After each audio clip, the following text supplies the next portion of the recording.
మహాగణాధిపతయే నమః. ఓం గురుభ్యో నమః. ఓం శ్రీమాత్రే నమః. పరమేశ్వర స్వరూపమైనటువంటి జ్యోతిష, వాస్తు మరియు ఇతర అనేకమైనటువంటి శాస్త్రములను మనకు అందించినటువంటి మహర్షులకి నమస్కారం. హయగ్రీవ హయగ్రీవ హయగ్రీవేతి యోవధేత్ తస్య నిస్సరతే వాణి జహ్నుకన్యా ప్రవాహవత్. అరుణాం కరుణాతరంగితాక్షీం ధృతపాశాంకుశపుష్పబాణచాపాం అనిమాదిభిరావృతాం మయూకైః అహమిత్యేవ విభావయే భవానీం. శ్రీమాత్రే నమః. ప్రేక్షకులకి ఆ లలితాంబిక అమ్మవారి యొక్క అనుగ్రహం పరిపూర్ణంగా కలగాలని మనస్ఫూర్తిగా కోరుకుంటూ మనం ఈరోజు చెప్పుకోబోయేటువంటి టాపిక్ ఏమిటి అంటే అస్తంగత్వ దోషము అని ఉంటుంది. అది జన్మజాతకంలోనే ఉంటుంది. కాస్త గోచారంలో కనుక ఏదైనా గ్రహం అస్తంగత్వ దోషంలోకి వెళ్ళినప్పుడు ఆ సమయంలో ఏ ఏ లగ్నాల వారు, రాశి కాదంటే ఒకవేళ లగ్నం తెలియకపోతే అప్పుడు రాశి చూసుకోండి, కానీ ఏ లగ్నాల వారు ఏ అంశాలలో జాగ్రత్తగా ఉండాలి. అయితే ఇప్పుడు మనకి ఏ గ్రహం అస్తంగత్వంలో ఉంది, కంబస్ట్ అంటారు దాన్ని ఇంగ్లీష్లో, అంటే శని భగవానుడు అస్తంగత్వంలో ఉన్నాడు. కర్మకారకుడైనటువంటి శని భగవానుడు కనుక అస్తంగత్వ దోషంలో ఉన్నప్పుడు మరి ఏ ఏ లగ్నాల వారికి ఏ విషయాల్లో జాగ్రత్త వహించాలి, ఎటువంటి పరిహార మార్గాలు చేసుకోవాలి, అది ఏ తేదీ వరకు ఉంది అని చెప్పి చూసుకున్నట్లయితే 12వ తేదీ మార్చి వరకు ఉందండి. ఇప్పుడు ఆల్రెడీ ప్రారంభమైంది. ఇక్కడ నుంచి 12వ తేదీ మార్చి 2024 వరకు ఉంది. కాబట్టి ఒక్కొక్క లగ్నరీత్యా మనం చెప్పుకుందాం. ధనస్సు లగ్నము, ధనస్సు రాశి. ధనస్సు వారికి కనుక చూసుకున్నట్లయితే ప్రధానంగా మీకు 3వ స్థానంలో ఈ యొక్క శని భగవానుడి యొక్క అస్తంగత్వ దోషం ఉంది. దీనివల్ల మీరు ఏదైనా ఒక బిజినెస్ అగ్రిమెంట్స్ చేసేటప్పుడు ప్రధానంగా జాగ్రత్త వహించాలి. బిజినెస్ అగ్రిమెంట్ విషయంలో ఎవరితోనైనా ఏదైనా మాట్లాడేటప్పుడు, వాట్సాప్ చేసేటప్పుడు, మెయిల్ చేసేటప్పుడు, మధ్యవర్తిత్వంగా ఉండి సంతకం చేసేటప్పుడు అన్నదమ్ములతోని కొంత జాగ్రత్తగా ఉండవలసిన స్థితి ఉంది. ముఖ్యంగా ధనస్సు లగ్నం వారికి గుర్తుపెట్టుకోండి. అలాగే మరి ఇంకా ఏ అంశాల్లోని అని చెప్పి చూసుకున్నట్లయితే అన్నదమ్ముల ఆరోగ్య విషయంలో కొంత జాగ్రత్తగా ఉండాలి. అదేవిధంగా తల్లిగారిని ఈ మార్చి 12వ తేదీ వరకు కూడా ఖర్చులు పెట్టేటువంటి విషయంలో, ఇన్వెస్ట్మెంట్స్ పెట్టేటువంటి విషయంలో కొంత జాగ్రత్త వహించమని చెప్పాలి. మరియు సంతానము ఏదైనా బిజినెస్ లైన్స్లోకి వెళ్ళేటట్టయితే లేదా ఏదైనా ఫంక్షన్స్కి వెళ్ళేటప్పుడు కొంత జాగ్రత్తగా ఉండమని చెప్పండి. మీ యొక్క జీవిత భాగస్వామి బ్యాంకింగ్ ట్రాన్సాక్షన్స్ విషయంలోని మరియు లాంగ్ జర్నీ చేసేటువంటి అంశాల్లోని కొంత జాగ్రత్తగా ఉండాలి. సహజంగా కూడా ధనుసు లగ్నం వారికి ఏంటంటే దశమ స్థానంలో కేతు ఉన్నాడు కాబట్టి కొంత ఉద్యోగ సంబంధించిన విషయంలో ఒత్తిడి, స్ట్రెస్ ఉంటుంది.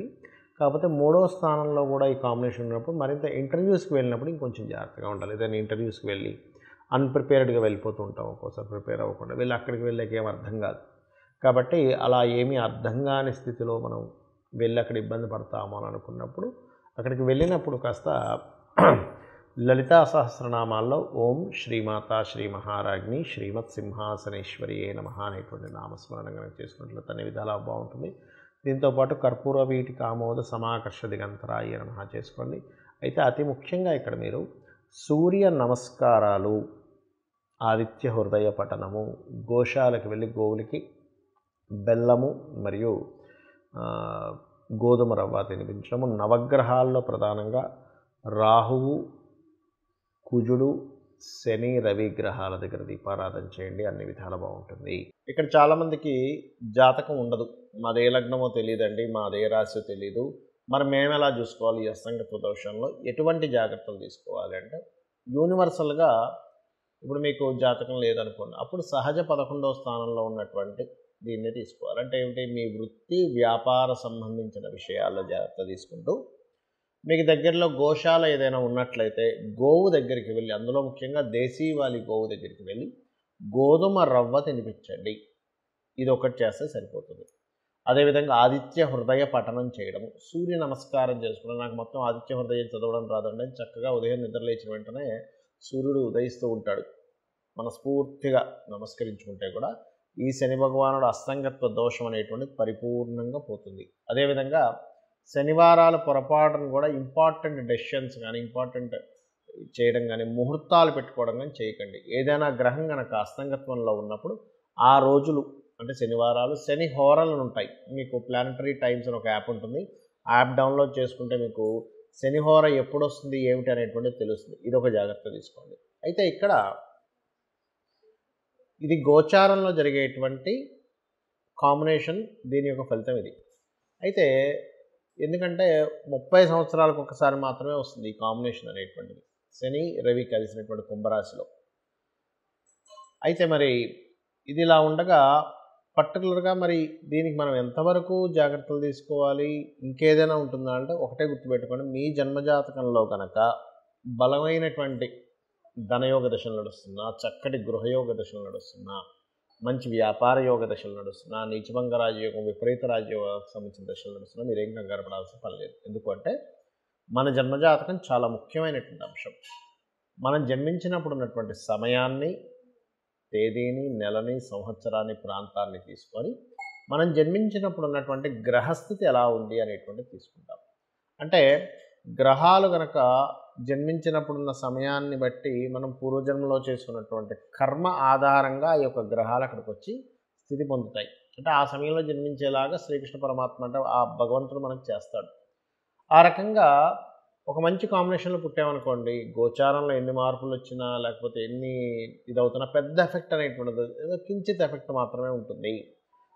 మన జన్మజాతకంలో ఎప్పుడు కూడా మన లగ్నాన్ని బట్టి మన స్థితిగతులు ఏమిటి, మన ధనాధిపతిని బట్టి మనం ఏ మార్గంలో వెళ్తే ధనం మనకు కలుగుతుంది, ఏ సమయంలో మనం ధనాన్ని ఇన్వెస్ట్మెంట్ చేయొచ్చు, ఇన్వెస్ట్మెంట్ చేయకూడదు, ఎవరికైనా ఇవ్వాలంటే ఇవ్వాల్సిన సమయం ఉందా లేదా, అంటే ఇప్పుడు కరెక్ట్ టైమా కాదా, అదేవిధంగా ఒక ప్రాపర్టీ కొనుక్కుంటున్నామంటే ఎప్పుడు కొనుక్కోవాలి, ఏ దిశల్లో కొనుక్కోవాలి, వివాహం విషయాలు కానీ చాలామంది చూడండి వివాహం ఆలస్యం అవుతుందని బాధపడుతూ ఉంటారు. కానీ ఆలస్యం అవుతుందని బాధపడటం కంటే కూడా అది ఆ సమయం రాదు, ఆ టైంలో సమయం రానప్పుడు వాళ్ళకి అర్థం కాక అయ్యో మేము ఇప్పుడు చాలా ఇబ్బంది పడిపోతున్నామండి, మాకు సమయం రాలేదని చెప్పి ఇదవుతూ ఉంటారు. కాదు, ఇక్కడ బాగా అర్థం చేసుకోవాల్సిన విషయం ఏంటంటే, మీరు సమయం రాకుండా ఒక సూర్యోదయం చూడండి, ఉదయం 6:30కి వస్తుంది, నేను అర్ధరాత్రి 1 గంటకి 2కి 3కి మాటిమాటికి తలుపులు తెరిసే సూర్యోదయం రాలేదంటే ఎలా బాధపడతామో, వివాహ సమయం ప్రతి వ్యక్తికి 3 నుంచి 5 సార్లు ఉంటుంది.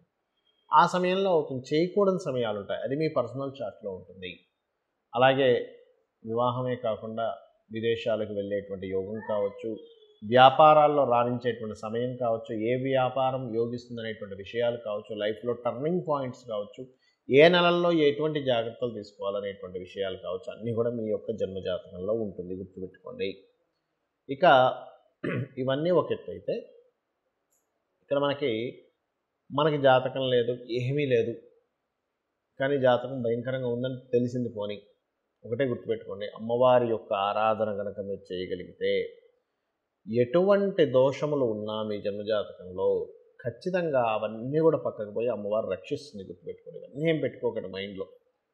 అయితే మీకు ఇక్కడ సందేహం కలగొచ్చేవండి, మరి మనకి జన్మజాతకంలోనే మొత్తము ఉంటే మనం ఈ గోచార ఫలితాలని, ఈ అస్తంగత్వ దోషాలు ఇవన్నీ చెప్పుకుంటున్నాము అంటే, మనిషి యొక్క జీవితం 2 రకాలుగా డిజైన్ చేయబడుతుంది. ఒకటి మన నిర్ణయాలు, మనం తీసుకునే స్టెప్స్, మనం తీసుకునే నిర్ణయాలు, మన ఆలోచనలతో ఒకటి ఉంటే, మన ఆలోచనలతోని మన నిర్ణయాలతో సంబంధం లేకుండా బయట మార్కెట్ కానీ గోచారం కానీ నడుస్తూ ఉంటాయి. అంటే అలాగా చూడండి, ఒక వ్యక్తి మొన్న ఒక 3.5-4 ఏళ్ల క్రితం మనకు కరోనా వచ్చింది.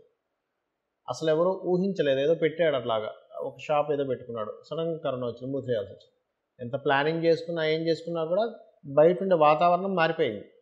లేదా ఒక వ్యక్తి ఒక ఈవెంట్ అనుకున్నాడు, సడన్గా వర్షం పడింది. అంటే ఏమిటి, మీకు సంబంధం లేకుండా అలా ఉంటుంది. లేదా ఒక ప్రదేశానికి వెళ్దాం అనుకున్నాం, ట్రాఫిక్ ఎక్కువైపోయి జామ్ అయిపోయి మీరు వెళ్ళవలసిన సమయం కంటే ఒక అరగంట గంట లేట్ అయింది. అంటే ఏమిటి, మీ చేతుల్లో లేదు అది కొన్ని. అయితే గోచార గ్రహాలు ఏం చెప్తాయంటే, ప్రజెంట్ కండిషన్ ఇలా ఉంది, ఇలా జరగబోతుంది, సో నీ ప్లాన్స్ని ఇలా ప్లాన్ చేసుకో.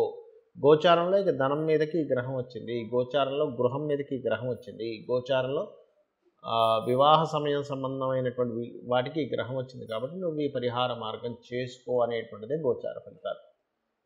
కాబట్టి మీరు ఈ యొక్క గోచార ఫలితాలని, మీ జన్మజాతక ఫలితాలని తెలుసుకొని ఆ అమ్మవారి యొక్క అనుగ్రహాన్ని పరిపూర్ణంగా పొంది మీరు ఆయురారోగ్యాలతోని అష్టైశ్వర్యాలతో తొలతూగాలని మనస్ఫూర్తిగా కోరుకుంటూ శ్రీమాత్రే నమః.